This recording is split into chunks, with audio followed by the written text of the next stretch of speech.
Hi, my name's Simon and I'm one of the co-founders of FootyComps.com. We came to competitions and raffle sites very through the back door almost from the iGaming industry.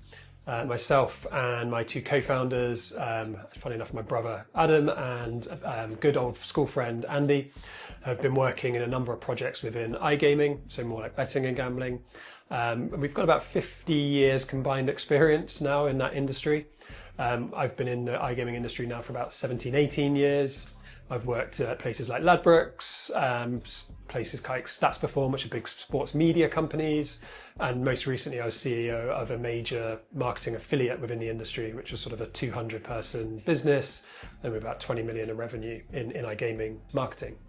Through the industry, we'd heard a little bit about raffles, and actually, funnily enough, Andy, one of Andy's neighbours, is also in the game, and we looked a little bit deeper and deeper and saw what a fantastic opportunity it probably will be. So we started to look deeper and deeper. We started to build out a few models around how we could make it work and areas that we'd like to maybe run it in. And we've now got to this point where we've chosen our sort of platform provider and are starting to move forwards with FootyComps.com. The conversations we'd had with, funny enough, very randomly splintered between the group. I'd had a conversation with someone from the industry, very senior, who was moving into this space and building their own platform out, and had very grand plans with trying to raise loads of money, like a couple of million, to try and pull this all off, which seemed kind of put me off at first, to be honest. And then we heard the other side from Andy's contact, where actually they were working with a company called Reffle, and that their both revenue and sort of profit margins had risen over the last sort of 12 to 18 months to a really quite interesting level. And from the point of ease of entry, when you took in sort of the risk to reward ratio, the cost of entry, the barrier to entry was very low, but actually the potential reward, if you get it right, and obviously a lot has to go right to do that, just seemed very, very high. So not to make it sound very greedy, but that was a big part of it. We're also, as a business, our sort of wider business is called Best Betting Media Limited, and as a business we're very opportunistic in what we do. So when opportunities have come along on our affiliate sites, we've actually been able to take that very quickly. We're very agile, and when this came along, we just had the right mix of people, coupled with the fact that Andy also owns and runs a digital marketing agency that lends itself really well to this, that all the pieces just felt perfect.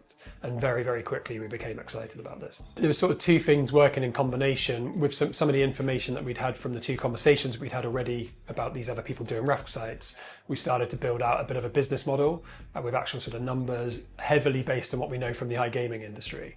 So it was probably semi-inaccurate at least. But at the same time, we reached out to Reffle and we did a bit of due diligence around other white label partners that maybe could work as providers, but it became very clear very quickly that Reffle has a large part of the market in this space and seems to be the place to be.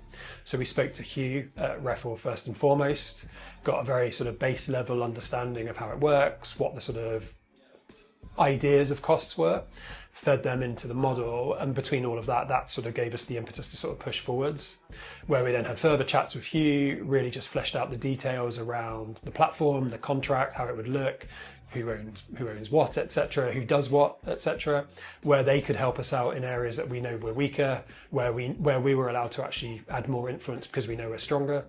And then off the back of that, double checked the model once again, and signed on the line.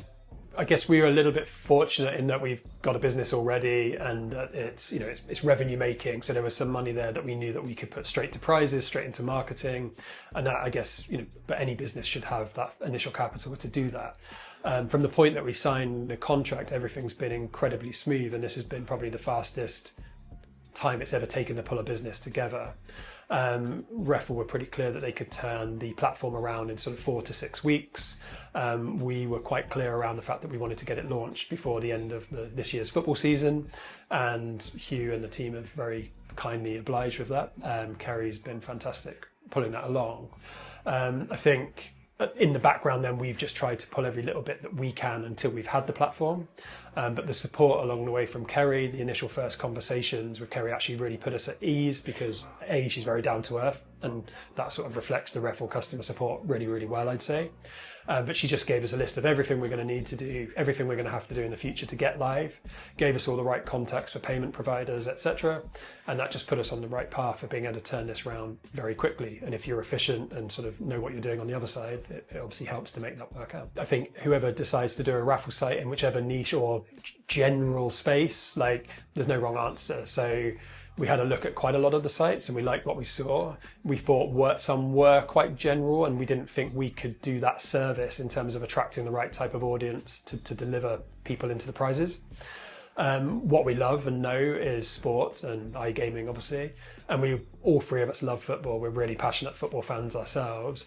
And I always think if you think you've got a good business idea and it fits something that you are very passionate about, then combining those two things is a really smart way to success in the first place. We have wider plans to roll this out to other sports, to other niches. But for us, football is a niche, but it's also got to be one of the biggest niches out there in the world today. There's not many people who don't know about football or enjoy football or like football, and it goes beyond just the lad culture of football, because all three of us have got young families. All of our kids are absolutely football obsessed, and the amounts of times they're asking for an Inter Miami Messi kit or a Harvey Elliott Liverpool kit or an Arsenal kit or the latest football or the latest gloves, and we're just like, there is a market here for the parents as well, and for the mums and for the dads who are getting nagged constantly to buy really expensive kit, and now we're hopefully going to be able to give them a chance for low cost entry into that. Got to go back to basics in a way. I think with any business, create a very short list of the things that you're either going to need from someone else or that you can provide yourself, and slowly go through them and make sure that you can deliver on them. So in regards to raffles, it's clear that you need a platform, it's clear that you need customer support elements, and it's clear that you need really good social and marketing elements. And if you can't tick those boxes of being able to deliver it, you've got to probably question whether it's the right game for you. I think if you can tick the majority of those boxes, then you're already in a good starting place.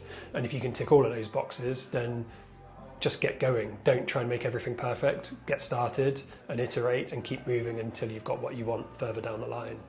I think the only other piece of advice I give, and funnily enough, this is more through sort of the charity running that I do, is discipline is so much more important than motivation. It's great to have the motivation, but if you can't get up and do it every day and actually deliver the work, then you're never gonna win in this game. So.